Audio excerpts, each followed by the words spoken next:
Paragraph start. जून 2011चा शिक्षण संक्रमण मासिकाचा हा अंक वाचकांच्या हाती देताना मला आनंद होत आहे. या अंकातील साहित्य वाचकांना मनोरंजनाबरोबरच मार्गदर्शक स्वरूपाचे होईल अशी आशा आहे. पॅरेग्राफ आलेली संधी पकडून त्या दृष्टीने प्रयत्न केल्यास यश निश्चितच प्राप्त होऊ शकते, पण बऱ्याच जणांना अनेक क्षेत्रात अपयश येते. याचे खरे कारण म्हणजे व्यक्ती आलेल्या संधी पकडत नाहीत. त्यांच्यामध्ये जोखीम घेऊन काम करण्याची इच्छाच नसते. जर जोखीम घेतलीच नाही तर यशही मिळत नाही. यासाठी एखाद्या गोष्टीचा ध्यास घेऊन प्रयत्नांची पराकाष्ठा केली तर यश फार दूर राहत नाही. श्री मोहिते यांनी त्यांच्या जोखीम म्हणजेच यश या लेखात यश प्राप्त करण्यासाठी कशाकशाची आवश्यकता असते याचे विवेचन केले आहे. पॅरेग्राफ प्रभावी व्यक्तिमत्व हे जीवनाच्या यशस्वीतेचे गमक आहे. चांगल्या व्यक्तिमत्वाला शिष्टाचाराची जोड असणे आवश्यक आहे. समाजात, नोकरीच्या ठिकाणी, समारंभात आपले वागणे शिष्टाचाराला धरून असायलाच हवे.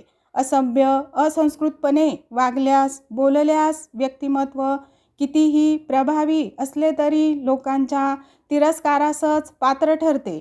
व्यक्तिमत्व विकासाचे हे महत्त्व श्री तांबे यांनी त्यांच्या विद्यार्थी व्यक्तिमत्व विकास या लेखात सविस्तरपणे विशद केले आहे. पॅरेग्राफ विज्ञानातील एखाद्या साध्या प्रयोगातूनही विद्यार्थ्यांच्या प्रतिभेच्या विविध अंगांचा विकास कसा साध्य होऊ शकतो याचे विवेचन श्री तांबे यांनी त्यांच्या विज्ञान प्रयोग शिकविण्यातील आनंद या लेखात केले आहे. अशा प्रयोगातून विद्यार्थ्यांना आनंद तर मिळतोच, पण अध्यापकाला सुद्धा शिकविण्याचा आनंद मिळू शकतो. पॅरेग्राफ हल्ली अध्यापन इतके साचेबंद होऊ लागले आहे की दरवर्षी 5वी पासून 10वीपर्यंत जूनमध्ये बहुसंख्य शिक्षकांना पाऊस हाच विषय निबंध लेखनाला कसा काय सुचतो. कधी पावसाळ्यातील एक दिवस तर कधी एरे एरे पावसा फारच झाला तर नको हा पाऊस. नवे नवे उन्मेष, प्रतिभेचे अंकुर, प्रज्ञेचे आविष्कार या साचेबंदपणातून काय कार्य निर्माण होणार. सर्जनाचे काम, कल्पनाशक्ती विकसित करण्याचे काम तर भाषेच्या शिक्षकांचे महत्त्वाचे कर्तव्य आहे. त्यांना लिहिते करूया या लेखात तांबे यांनी या संबंधात सविस्तरपणे मार्गदर्शन केले आहे. पॅरेग्राफ उपग्रह प्रक्षेपकाचे तंत्र या लेखात अशा प्रकारच्या विविध उपक्रमांमधून विद्यार्थ्यांना हेतुपूर्वक अनुभव देता आले.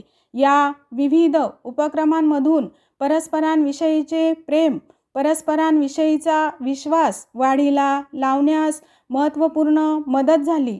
सामूहिक उपक्रमातून चांगली मने तयार झाली.